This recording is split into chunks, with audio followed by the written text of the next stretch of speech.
Political propaganda particularly and exclusively targets the vulnerabilities, weak points, shortcomings, and insecurities of the human beings inside of the society or of the citizens, dwellers of the state. It particularly targets the weaklings in the relationships,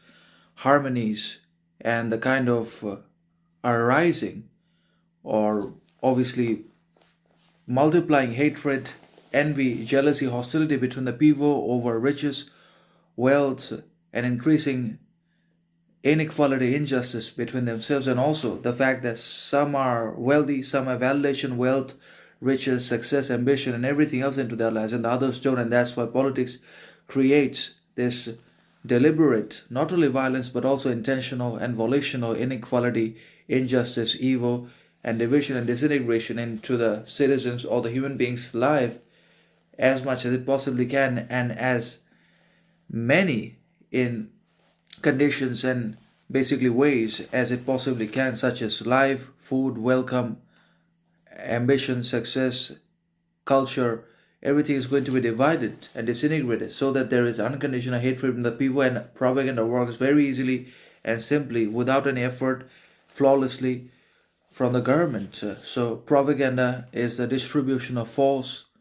fake, and distorted information and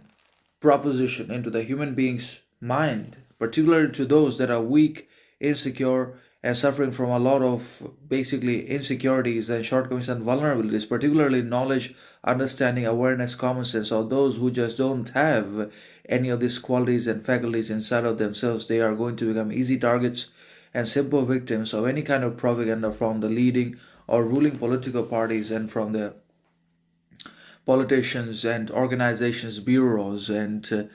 from capitalism as well in one way or another, because propaganda very easily influences those who are suffering from vulnerabilities in one way or another. It's all about vulnerabilities. If we're able to remove and figure out and manage our weaknesses, vulnerabilities, and shortcomings, deficiencies, particularly in our mind, knowledge, awareness, information, wisdom, perception, then we won't be ever brainwashed by propaganda. We won't be overcome not only by our own desire, want, lust, pleasure, but we cannot be surmounted, triumphed over by external authorities, outside forces, public premises, obstacles, or arbitrary brainwashing and hostile propaganda either. But for that to happen, we have to be absolutely not only mutually self-respectable, but also self-dependent, self-reliant, self-knowledgeable, self-aware, without any